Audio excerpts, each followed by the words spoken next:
Welcome back to another episode of the Telewellness Hub podcast. I'm Marta Hamilton, your host, and today we're speaking with Sara Baker. Sara Baker is a dynamic force in the holistic wellness and coaching arena, serving as the founder and clinical director of Sabi Pathways Holistic Wellness. Beginning as a solopreneur in 2019, she integrated traditional psychotherapy with holistic teachings, expanding into a telehealth group practice in 2020. Sara employs a revolutionary breakthrough therapy approach, combining evidence-based practices with integrative techniques aiming to heal the whole person, mind, body, and spirit. Specializing in helping ambitious professionals facing stress, burnout, and unlocking their potential, she extends her expertise as a business and mindset coach, running a high-performance coaching company with a mission to empower individuals in their mental, emotional well-being and entrepreneurial success. Welcome, Sara. Thank you so much for joining us today. Thank you. Thank you so much for having me.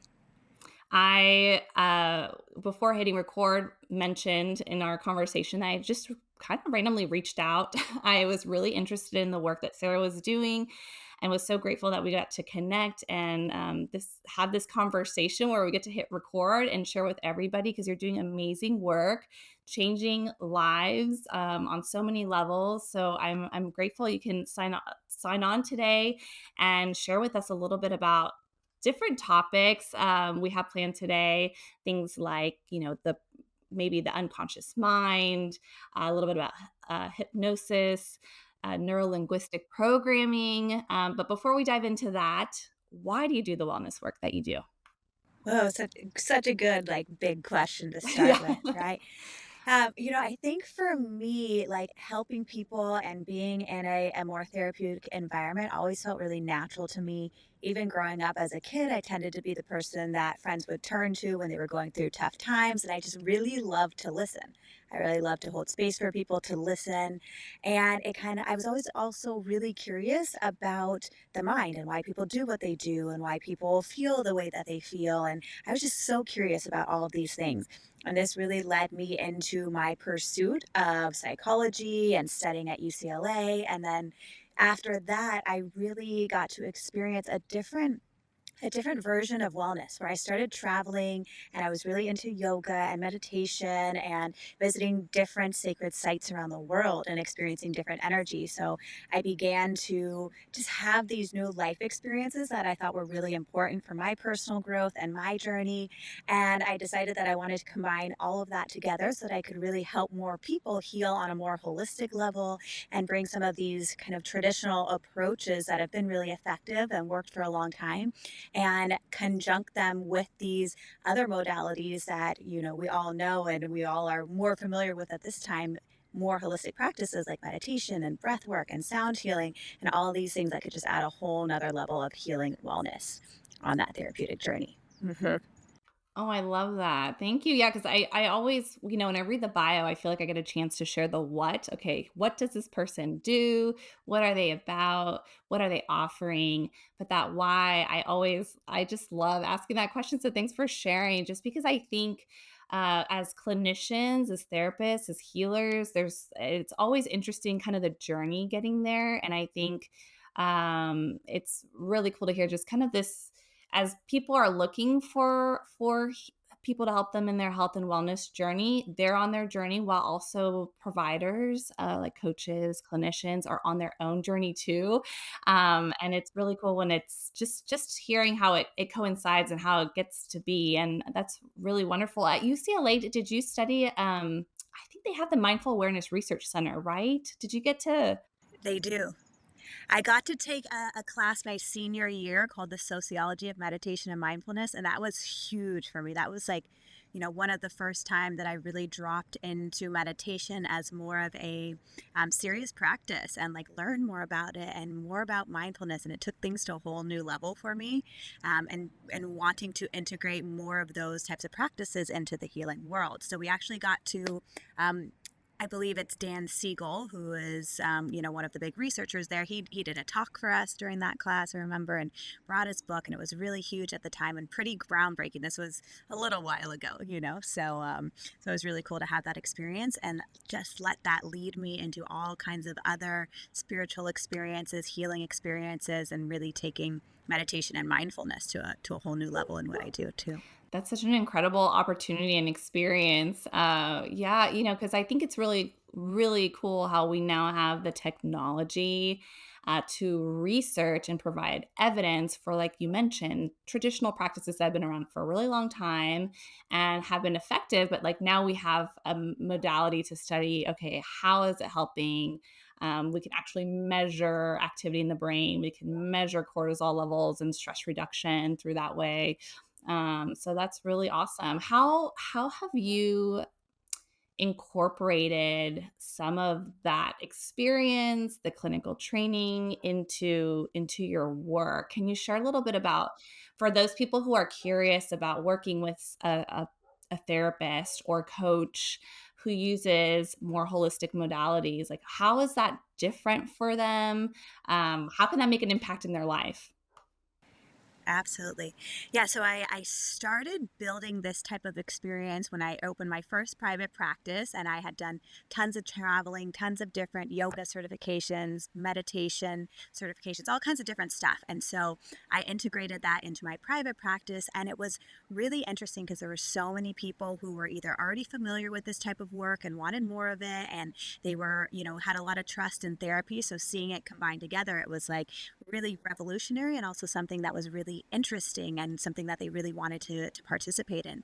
So that practice grew really, really quickly. Then I opened the group practice where I now get to mentor other therapists and teach them more holistic modalities that they can integrate into their more traditional practices as well.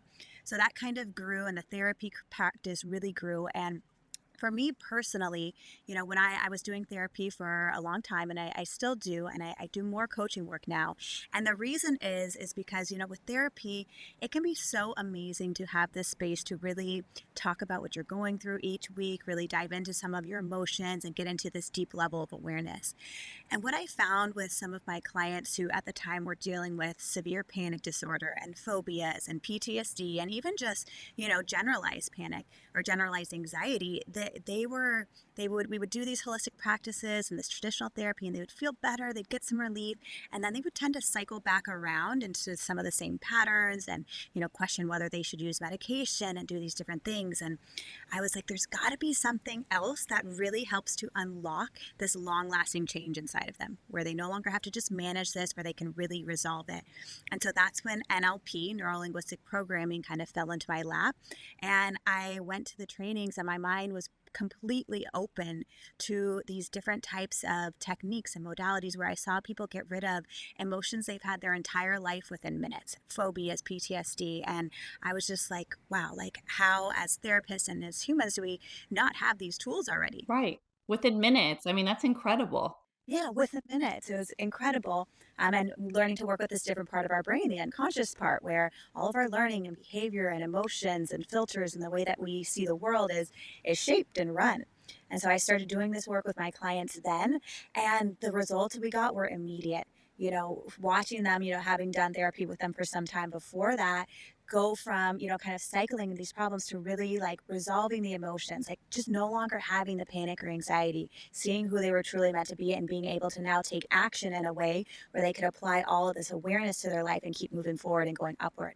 And I think that really is the big, whether it's gap or the big kind of difference between coaching and therapy, is that therapy is so amazing at this new level of awareness and to get to know yourself and to really understand, what's been shaping you and your journey and the results that you're getting.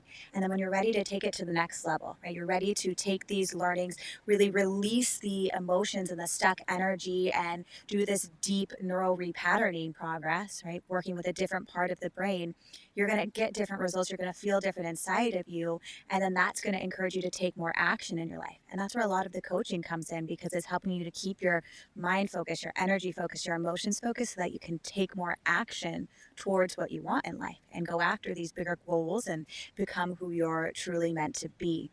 And the process that I take people through in coaching now, people have said it's like 8 years of therapy in 8 hours. And it just gets right to the root of where all of our stuck baggage and stored emotions are. So it's pretty incredible to go through that experience and to really feel like you're not just telling yourself that you feel better or just saying positive affirmations. You actually feel this, deep movement of energy, this lightness, this weight lifted, and you have this connection to your possibility and positivity, and taking action in that way.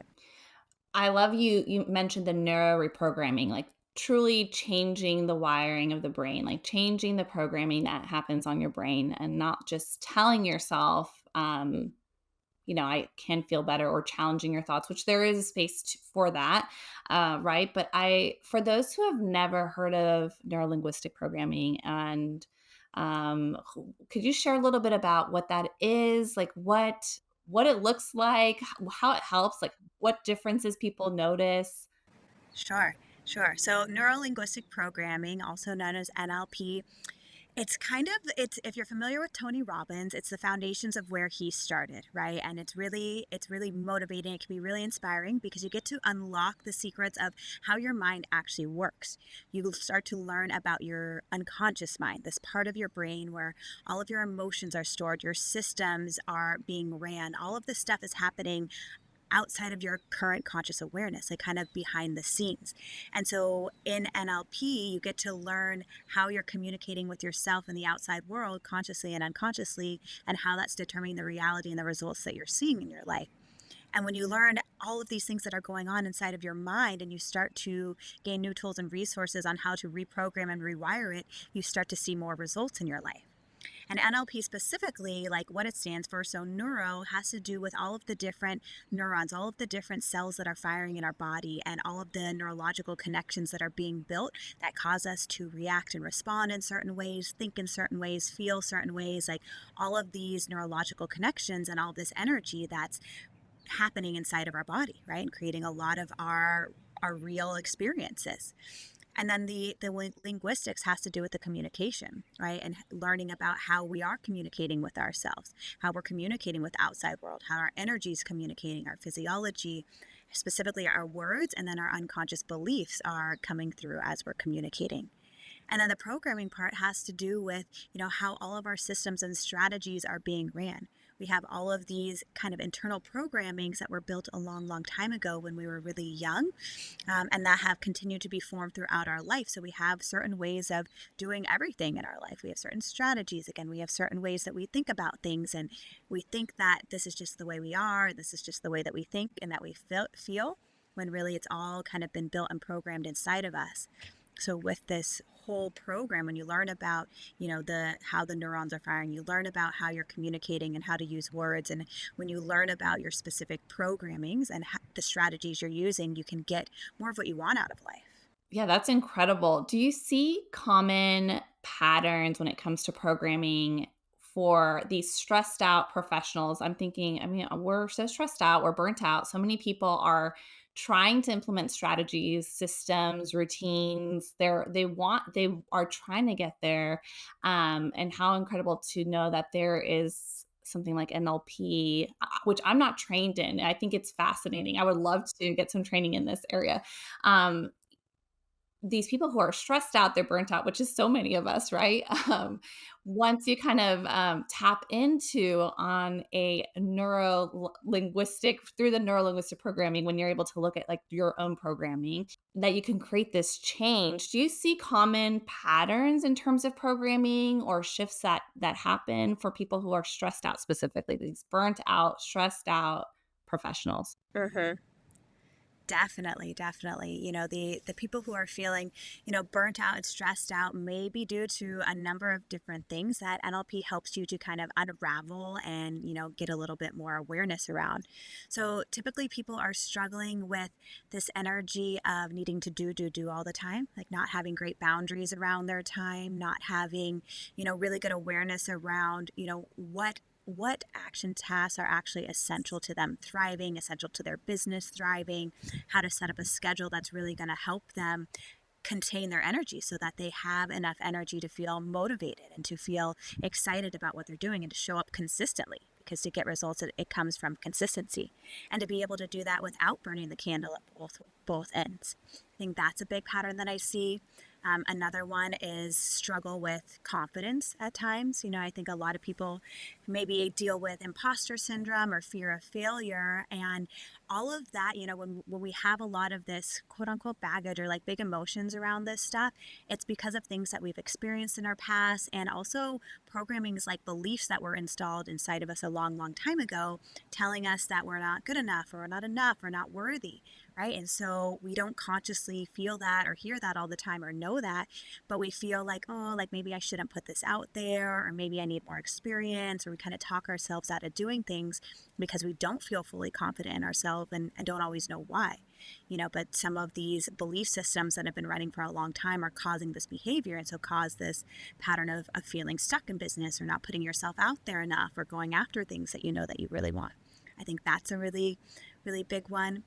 And another pattern that I would say a lot of women deal with is this lack of community, right? And so they maybe feel like this need to compete with others or to show up a certain way, and instead of really tuning into how they can learn from others and grow from others and really build their network of other women in leadership, they struggle with this kind of competition energy. Right. There's a whole number of things that people go through. And I would say that a lot of it has to do with, those beliefs that we have about ourselves and our outside world, these past experiences that we have that we're kind of seeing our current world through. And all of this affecting our energy and our emotions and our mindset around things, which then affects our behaviors and our consistency and how much we show up and, how we put ourselves out there, how we present ourselves. All of this stuff is being affected by what's going on in that unconscious world. Yeah, no, that's incredible. I could definitely see how that those belief systems and those patterns would play a role. And you mentioned women specifically. I wonder too, do you see this help in terms of on an individual basis, things like neuro-linguistic programming or working with the unconscious mind? What are the effects that you see on it having when it comes to relationships, be it romantic relationships or friendships or family, parenting? I'm imagining it just can unlock all kinds of things. So I'm curious what you see with that. Yeah, I just see like that's one of the biggest things that it does is improve your relationships, like your relationship with yourself and your relationships with others, your family, your romantic partner, your friends, everything, because now you know how to communicate effectively to yourself and to others what you need, what you want, and be able to do it in a way where you're getting the results that you want from it. Right. And there's a few things that NLP teaches you that really helps you to get these types of results in your relationship. One of them being to this idea of cause and effect, right? Where cause and effect is happening all of the time in our world, and we want to be the cause of our life. We don't want to be the effect of it. We don't want to feel like we're the victim and life is just falling on top of us. We want to cause our life to go a certain way.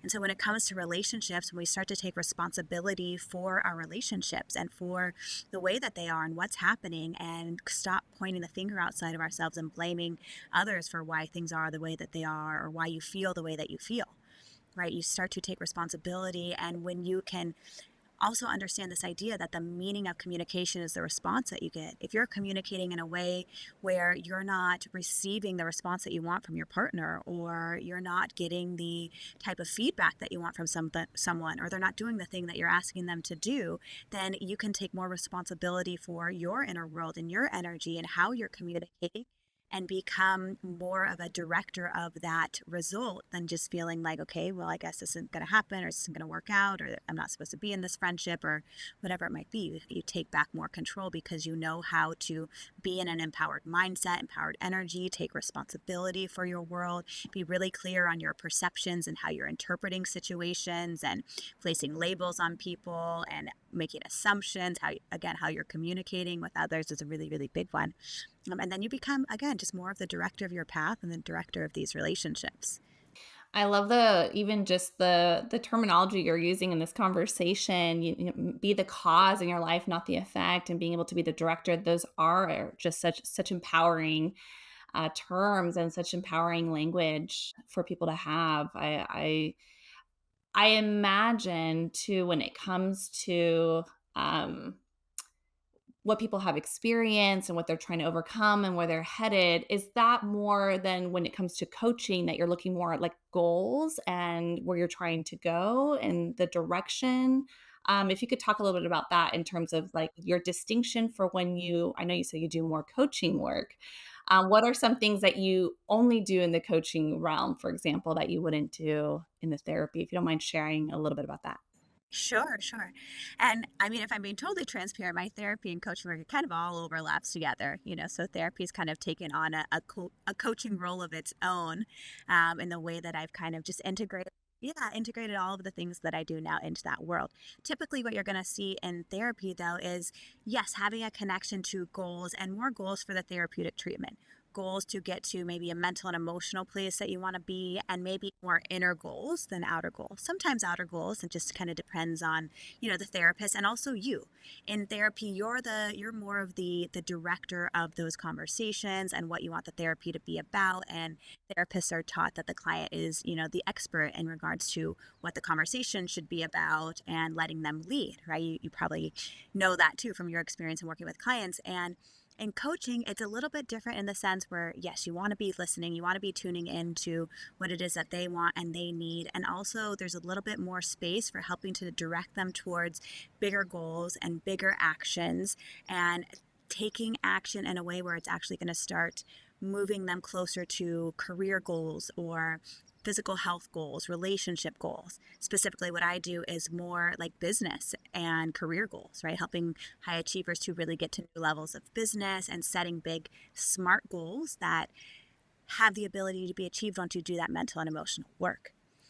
But part of one of my big goals is to teach therapists how to integrate more of this coaching style of work into the therapy room, where they can do some of the typical things in therapy that help to build rapport and build great trust in a relationship, and then be able to take their client to the next level once they're ready for it, right? To be able to do more of a coaching style, more of this NLP and hypnotherapy type work that's actually going to take them to a new level of personal growth and development, and therapists being able to do that just as much as coaches too. No, I love that because there's so much authenticity in that, right? If there are techniques that are available and that help a provider be more of their authentic self too in those sessions, I think that's an incredible gift, not just to the therapist, but also, of course, to the client as well. And that's such a beautiful offering for everybody. I'm going to ask a question that's kind of like maybe out there, but I know that you do hypnotherapy as well. There's a lot of work that you do in holistic modalities, and um, is there any kind of space for the concept of like cellular memory, maybe like things that are passed down generationally when it comes to patterns or programming in a person? Because we know we talked about like what people have experienced earlier, and I wrote this question down. I was like, maybe this is out there, but I'm wondering, maybe in utero, things like that. Is there any like space for that in the work that you do? Because I could see how that's an incredible thing to unlock in session, right? Big time, right? And so yes, the in a short answer, yes, absolutely, that is a big part of what I do. And when we go into what's called a breakthrough session, there's a part of it where I take you through a detailed personal history. And during this particular part, we're going through your history and we're going through some things that you've been through in your life. We're doing it really differently than we would do therapy. Because in therapy, it's the client kind of picking and choosing what they want to talk about or where they think the problem is. And it's their conscious mind picking and choosing where it is, where all of the answers, all of the emotions and stuck energy is in the unconscious. And so the questions that I ask specifically put you into this kind of theta brainwave state. And then you start to unlock some of these memories, some of these kind of trigger points, some of these almost subtle experiences that shaped part of your development. And we get to this greater root problem, like this big belief that you have about yourself, and it pulls up all of your unconscious baggage and emotions and all of these things. And then once we pull it up, I take you through a hypno repatterning process called mental and emotional release. And during that process, there's a specific question that I ask, because I absolutely know that energy can be passed down. And some of the root causes of our beliefs and problems, some happened in this lifetime and some happened in past lives, if you believe in that, or passed down generationally, if that's more familiar for you. Like, or, being passed down in the womb and through childbirth as well. All of these energies and ancestral traumas, and even with the book The Body Keeps the Score, talks about how a lot of these things are passed down and can influence our energy. And so during that reprogramming process,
I love that, and direct it. I mean, it just yeah, be the director in your life. I love that. Who do you work with in terms of clients? Do you work with people all over the US? I'm curious if you could share about that and how people can connect with you.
This sounds amazing. I'm like, sign me up.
That's incredible. I am so grateful that you shared a little inside look into the work you're doing. I feel like you're transforming so many lives, and I'm sure the butterfly effect is felt in their relationships. So really, I just truly am honored to get to talk with you, and thank you so much for being a part of our wellness journey today.